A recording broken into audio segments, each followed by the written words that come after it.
Welcome to In the Spotlight. I'm Abigail Pogrebin. My guest today is Michael Strassfeld, who wrote one of the most legendary books in Jewish thought called The Jewish Catalog in 1973. It was a guide to do-it-yourself Judaism, and it sold over 300,000 copies. He went on to edit the second and third Jewish catalogs. Then he authored the Jewish Holidays book, 1985. Then A Night of Questions, a Passover Haggadah that I used growing up with his wife, his co-author, the incomparable Rabbi Joy Levitt. And he authored A Book of Life, Embracing Judaism as a Spiritual Practice in 2002. Today, he edits a free weekly newsletter about Judaism. It's wonderful, and you can subscribe at michaelstrassfeld.com. He graduated from the Reconstructionist Rabbinical College at the age of 41 and served as the rabbi of Congregation Anshe Hesed on the Upper West Side of Manhattan, and then SAJ, the Society for the Advancement of Judaism, until his retirement in 2015. He was a faculty member of the Institute for Jewish Spirituality, and his newest book, which we are going to talk about today, is wonderful. Judaism Disrupted is the title. The subtitle, A Spiritual Manifesto for the 21st Century. It's published by Ben Yehuda Press, and it's being published on the 50th anniversary of the Jewish Catalog. Welcome, Michael, to the broadcast. It's wonderful to have you. And I have said, full disclosure to Michael and to others, this is, to me, required reading right now, this book. I feel like we are at an inflection point in the Jewish story where we have to kind of pay attention to why we're losing some Jews who feel disenchanted, and we're in need of being challenged in a way that you challenge us in this book in very beautiful and brilliant ways. So I love this book, but it isn't necessarily an easy book in the sense that it's easy to understand, but it's not always easy to hear, if that makes sense. These are challenging ideas. And I want to start with one. You say Judaism requires radical change once again. We are now at a moment of seismic shift. A new paradigm is now essential to respond to the profound challenges in understanding such issues as what it means to be a human being and what our relationship is to our world and to the cosmos. How does a particularistic tradition interact with an increasingly universal world? So I want to start there, if you're willing. Sure. Just to begin with that last part, a universalistic world, I think in the past, Judaism often felt that it needed to stand at Jewish people needed to stand at the borders, to the boundaries, to protect Judaism from the large outside world. And part of that protection, in quotes, was deciding who was who could be part of the Jewish people and who cannot. And I think we're living in a very open society. And rather than seeing that as a danger to Judaism, it's to see it as an opportunity. And so the context for Jewish life is radically different in the sense that we now, once upon a time, the rabbis who created rabbinic Judaism centuries ago realized they needed to create a Judaism that was portable, that you could take anywhere in the world because we weren't going to be living in Jerusalem near the temple.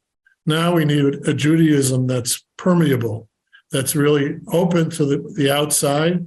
The outside will challenge us, but it is not just the world we're living in, but it is a real opportunity to have a Judaism that's open and yet still is thriving.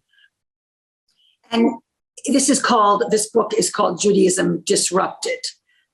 I just want to understand, because you're talking about post-70, so we have been living in sort of a disrupted Judaism for quite a long time. So how is this a new disruption that you're either recommending or saying is happening? Well, I think two things are happening. One is that we have been disrupted for a long time, not just from the 70s, but really beginning with the modern period and the Enlightenment. There's been an ongoing challenge. And you can either say Judaism or the denominations or the various answers were successful in the past and they're not successful now, or they never were fully successful.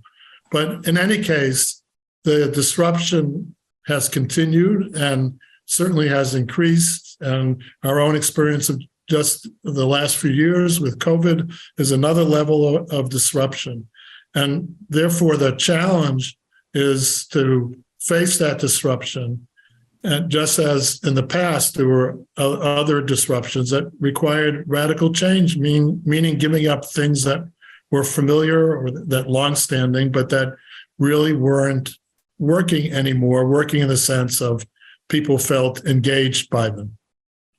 So I want to go to that question of whether it's working or not working. We know, obviously, there's a lot of disengagement or apathy. You write in the book, if I am right, and Judaism is about freedom, awareness, and life, then how have we gone so wrong? How is it that a tradition that has so much to offer in this moment has failed to speak to so many of us? Can you just drill down on the malaise or the problem before we get to your wonderful solutions? I think for a lot of people, particularly the Jewish rituals, feel disconnected from anything they care about. And they just really don't know why they're doing it. Or I think for a lot of people, they'll sit in services, and it's not just the fact that the prayer book is in Hebrew, but even if they read in English, they'll say, well, okay, nothing bad about praising God. Maybe I don't believe in God, so I don't know why I'm doing that. But why do I care about this? What does it mean? How does it help me live my life? And I think the biggest mistake is that people think being Jewish is to do the Jewish things, what I call the Jewishly Jewish things. But really, Judaism is about... Michael, when you say doing Jewish things, you mean lighting Shabbat candles, sitting at a Seder, for instance, and that's become equated with kind of one's Jewish authenticity? Right. It's the things that only Jews do. I was just the other week at a panel of Jewish artists, and they introduced, the one artist said, well, this is what I do, and I'm a good Jew. And the next one said, I'm a mediocre Jew. And the next one said, I'm a bad Jew. And you realize they weren't talking about they steal a lot of money or they're really obnoxious people. They were saying, we don't do those things. We eat ham, or we don't observe Shabbat. And that's not the point. The point of Judaism is to live a life of meaning and purpose. And that labeling shows what's really wrong. Bad Jews are people who steal lots of money or are harmful to other people. It's not about whether you keep kosher or not. And keeping kosher or not, or any of these things, is to bring you to a place of awareness, not just to do the ritual because you're supposed to do the ritual. But I want people to understand who are listening to this, you are an observant Jew. You are someone who does a lot of the rituals, knows all these prayers, obviously has led them as a rabbi and as a scholar through your life. It's in a way discordant to understand what are we supposed to do with that technology if it's not working for so many people. I think technology that you've embraced and still, in a sense, sign on to. Well, I think some of the technology no longer works and needs to be put aside. I frankly feel that the traditional synagogue services don't work for most people. For some people, they work, and that's fine. But for most people, I like to say you could take the pages in the prayer book, throw them up in the air, pick them up, put them together, and it would make as much sense as reading them from the prayer book. That it doesn't feel like there's any reason for this order, or that we should be engaged in this practice, where if the practice brings you to a sense of awareness, or brings you to a sense of, but let's take for the holiday of Sukkot, which is a fall holiday where you're supposed to build this booth and eat out in there. And either it's kind of cute, it's fun to eat outdoors, or not. But you could say that and it's supposed to be remembering the time the Israelites were wandering in the desert. Okay, that's not, whatever, why do I care? But what if that became the time that we think about nature? And what if we took that week of Sukkot and said, I'm going to try and live in a way that reduces my carbon footprint for that week? And I know I really should be doing this all the time, but I can't, it's not practical. But the fact that we have this time period focuses us on the issue of the environment, which is critical today, needless to say. And hopefully we carry that sensibility into the rest of the year by having a time to focus on that. Michael, I just can imagine, and maybe you don't care, more observant Jews saying, what is he talking about? Like throwing out services and the prayer book being unintelligible. Like, this is sacrilege. How do you respond? In the time of when Rabbinic Judaism was beginning and there was a cult of sacrifices in the temple, you can imagine the same people saying the same thing. What do you mean we're not going to have animal sacrifices anymore? That's what works. You can't just say words and pray. That's not going to work. That's not going to get to God. And there were historical reasons the temple was destroyed, et cetera. But there have been moments in the past when there was a necessity to have drastic change. And there's always those other voices. And sometimes the change has been wrong. There was an attempt to move Shabbat, Saturday, to Sunday in the Reform movement, and that didn't work. So there's always that danger. But I see Torah as a living, referred to as a tree of life, as a living thing. And I think if you try and preserve something, it becomes like stuck in formaldehyde, and it's not living, and it doesn't work. And these are hard choices. And I think we should try a lot of different things, and time will tell. I have a lot of faith in the Jewish people that over time they'll decide this is the form, or these are the forms that part of this new Judaism will be, that there's not one right way, but there are a number of ways that Jews do this. I'm just going to quote you again. I love this section. You say, in truth, Judaism helps us live lives of meaning, not to ensure Jewish continuity. Its purpose is not to fulfill the commandments in order to receive a Jewish merit badge from the great scoutmaster in the sky. Judaism does not exist to make God happy, nor is it a method to get rewarded by God with a trouble-free life. The purpose of Judaism is to help us live our lives to the utmost. It is about bringing goodness into our lives and into the lives of everyone we meet. It is about bringing justice to people we will never meet, but with whom we share this planet. So it feels like you are both talking about an inward-looking kind of Torah and an outward-looking Torah. And I just would love you to be a little more specific about, because you're not abandoning Torah in this book. In a way, you're doubling down on it. You're saying it's there. It's in this text, this charge to us that can not only orient us to our work in the world and what's required of us, what our obligation is, but can actually do more for our own wholeness. Can you address sort of the inward, outward? Right. I think it's both things, and they feed each other. I think the best practitioners of social justice are people that also have a rich inner life, because you have to deal with other people with whom you disagree. And how do we see in our world today, this is a critical problem. How do you work, disagree, and figure out things with people who you have fundamental, you don't agree about almost anything about. So I think the inner life is really critical. And so, for instance, I make a series of suggestions for short practice you could do waking up in the morning. Not a half an hour or longer service, but something you could do in 5 minutes, because I think there's a real value to start your day with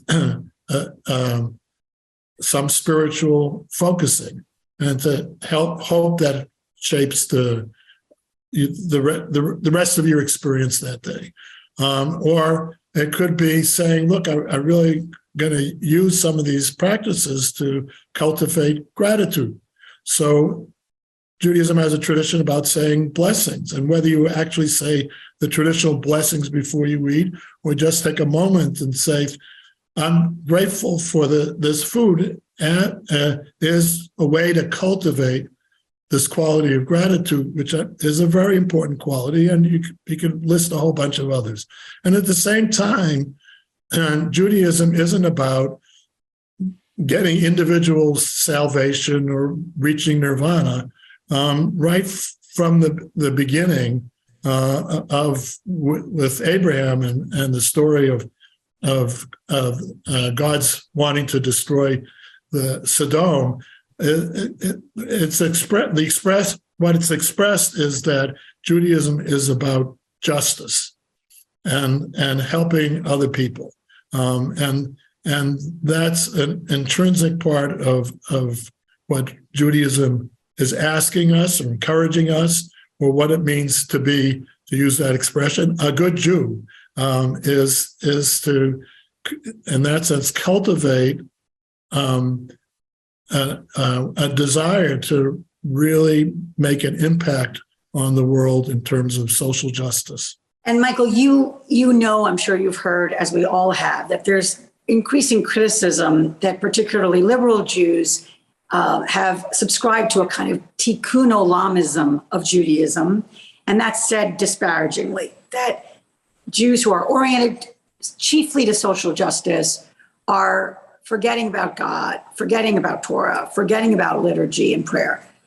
How do you respond to those who say that it's essentially a watering down of distinctiveness, of particularity, and what is required of Jews, separate from anyone else who's interested in social justice? Yeah, I really disagree to that idea. And I go back to that moment where, we don't know why God chose Abraham. Nothing that we're told explains why he was the first Jew.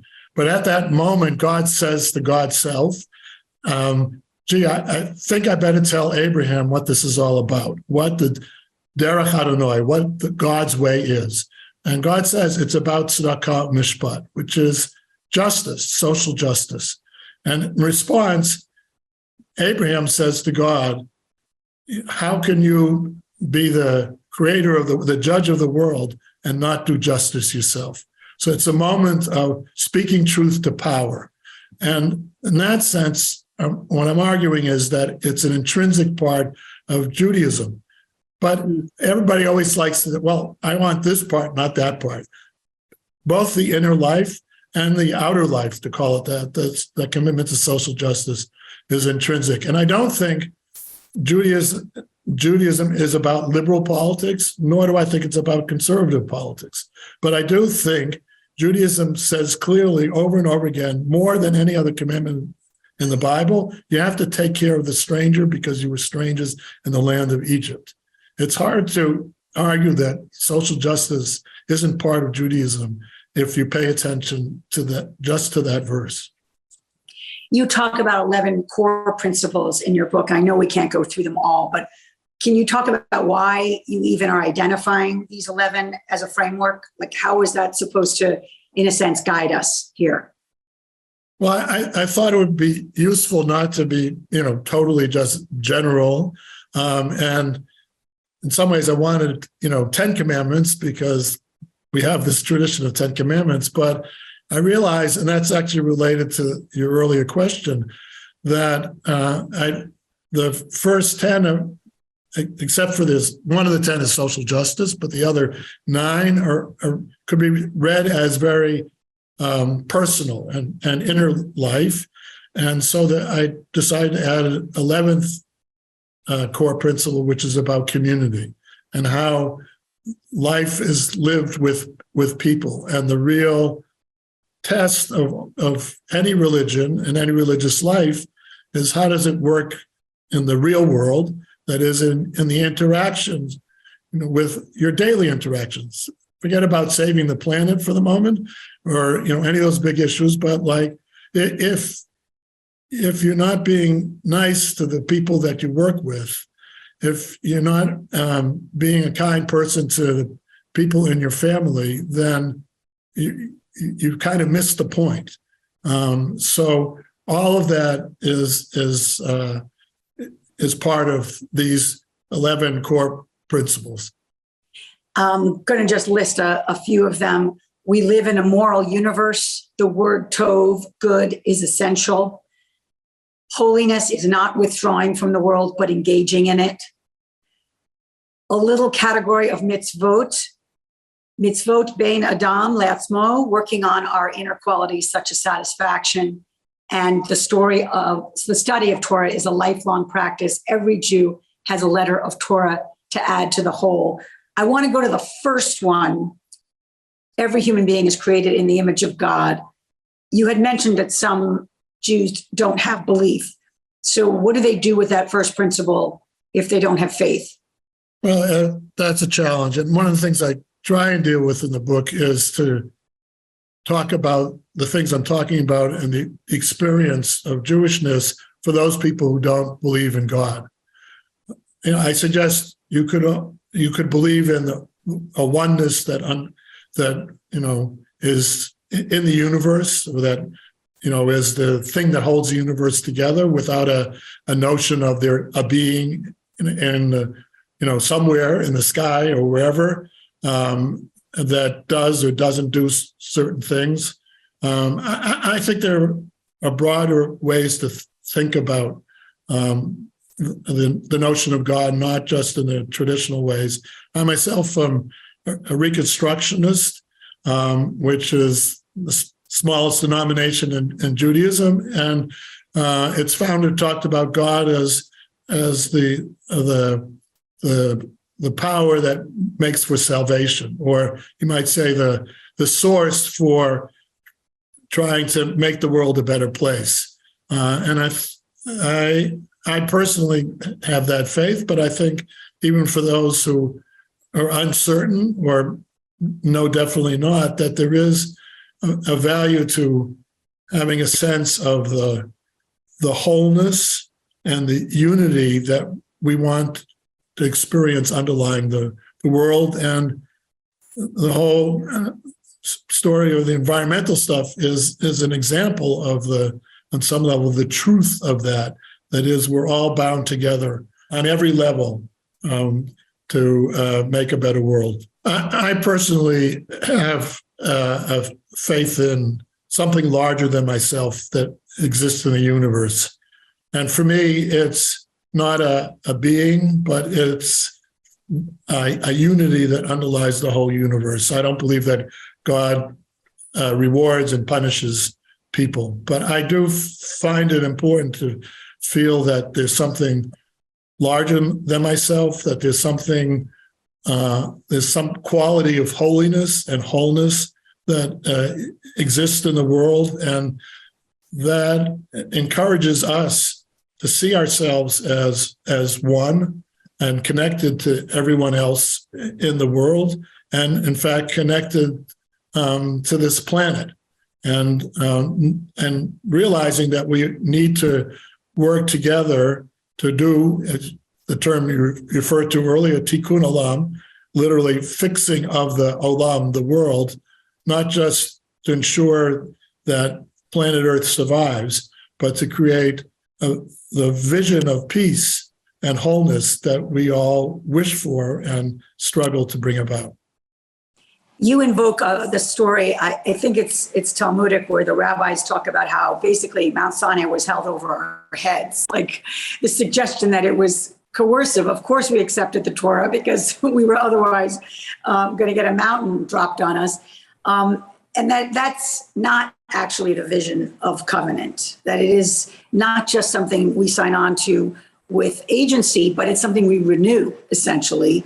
I'm just going to quote you again. If the covenant is going to be a real partnership, the Jewish people must have the authority to change the terms of the contract.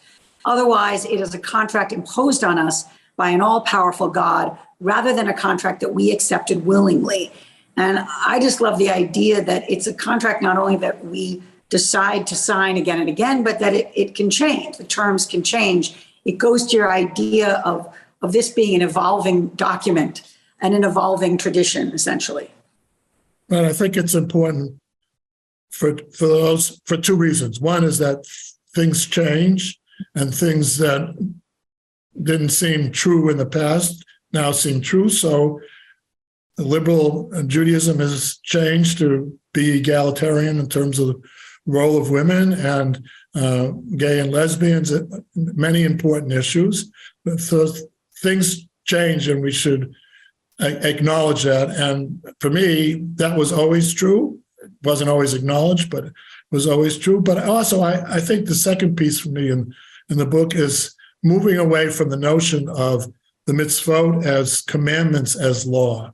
It doesn't really work that way for everybody, even in the traditional world.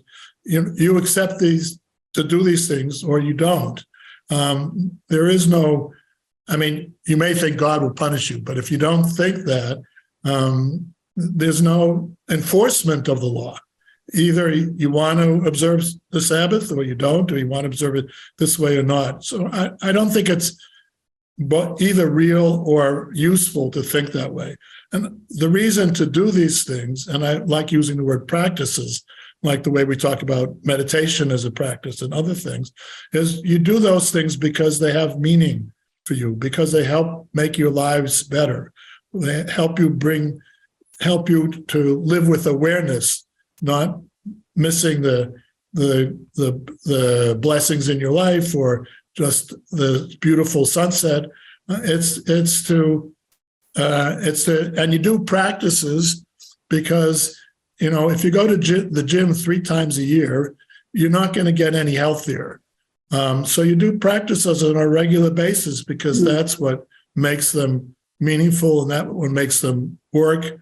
And it's defined within Judaism, the practices that really are the ones that speak to you, or the ones that you feel like you really need, because this is a problem in your life, whether it's being angry or whether it's not being, open-hearted, that you want to work on and improve yourself and thereby improve the world. So, Michael, I just want to end with your hopes for this book. Like, how do you want people to use it or be transformed by it? Well, that's saying it.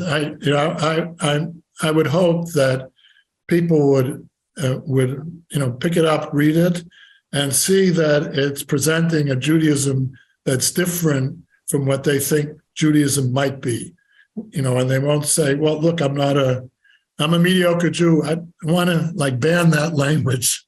I want them to see the possibilities, and I offer different possibilities, and as a way to think about it. But I'm hoping that this will begin a conversation among Jews, and that it won't be only the way I suggest in the book, but that people will come up with their own ways, and that together we'll continue the 3,000-year-old conversation of the Jewish people of how to create a Judaism for the 21st century. I'm going to end with a quote from Sylvia Boorstein that I think is in the foreword. She is a renowned teacher of Buddhism, meditation, and Judaism, which she has married beautifully in her writing. She says, this book is an invitation to take spirituality seriously by taking the structure and the literature of this sacred tradition and entering into it with the intention of becoming transformed by it. Thank you, Rabbi Michael Strassfeld, for being on the broadcast and for this very important book. Judaism Disrupted, a spiritual manifesto for the 21st century. You can buy it on Amazon or Ben Yehuda Press, which is the publisher. It was a joy to be with you. And for the audience, always good to see you on In the Spotlight. And I look forward to next time. I'm Abigail Pogrebin.